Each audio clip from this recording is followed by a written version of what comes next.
శ్రీ కంచి పరమాచార్య లీలలు. ఈ వీడియో నచ్చితే లైక్ చేసి మీ ఫ్రెండ్స్కి షేర్ చేయండి. మరిన్ని వీడియోస్ కోసం సబ్స్క్రైబ్ చేసుకొని పక్కనే ఉన్న బెల్ ఐకాన్ని ప్రెస్ చేసి ఆల్ అనే నోటిఫికేషన్స్పై క్లిక్ చేయండి. కంచి పరమాచార్య స్వామివారి జయంతి నాటి లీలలు చూద్దాం. పరమాచార్య స్వామివారి జయంతి ఉత్సవాలలో ఒకరోజు శాస్త్రి గారు బాలాజీ పూజకు 9 రంగుల పూలు కావాలి అన్నారు. బాలాజీ పూల దుకాణాలకు పరిగెత్తాడు. 9 రంగుల్లో పూలు లభించడం అసాధ్యమైంది. వట్టి చేతులతో వచ్చి ప్రదోషం మామతో, మామ దొరకలేదు, ఏం చేయాలి? ప్రదోషం మామ, దొరుకుతాయి, నువ్వు వెళ్ళి పూజలో కూర్చొని ఇతర ఏర్పాట్లు చూడు. అదెలా సాధ్యం అనుకున్నాడు. బాలాజీ వెళ్ళిపోయాడు. అదే మండపంలోకి వచ్చిన ఒక మొత్తైదు పరమాచార్య వారు 9 రంగుల పూలు కావాలన్నారు, తెచ్చాను అని అంది. ఆశ్చర్యంతో అందరూ పూలు తెమ్మని ఎవరు చెప్పారు అని అడిగారు.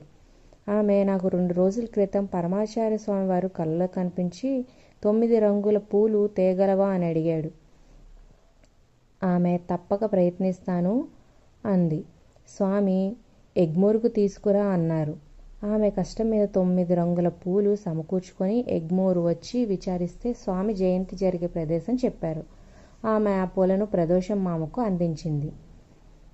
మరి ఇది ఆయన లీల కాదంటారా? అలాగే మరొక జయంతి నాడు మధ్యాహ్నం 3 గంటల వరకు భోజనాలు వడ్డిస్తూ ఉన్నారు. ఆ సమయంలో వంటవాళ్లు ప్రదోషం మామతో, బియ్యం నిండుకున్నాయి, మరొక బస్తా బియ్యం కావాలి, పైగా సాయంత్రం చిత్రాన్నం వండాలి అని చెప్పారు. ప్రదోషం మామ పరమాచార్య స్వామి వారిని ప్రార్థించారు. కొద్దిసేపు గడిచింది.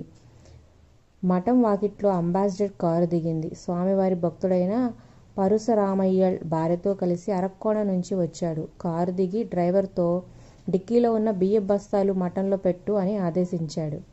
మరి పరమాచార్య స్వామి వారు కోరిన కోరికలు తీర్చే కల్పవృక్షం కాక మరెవరు?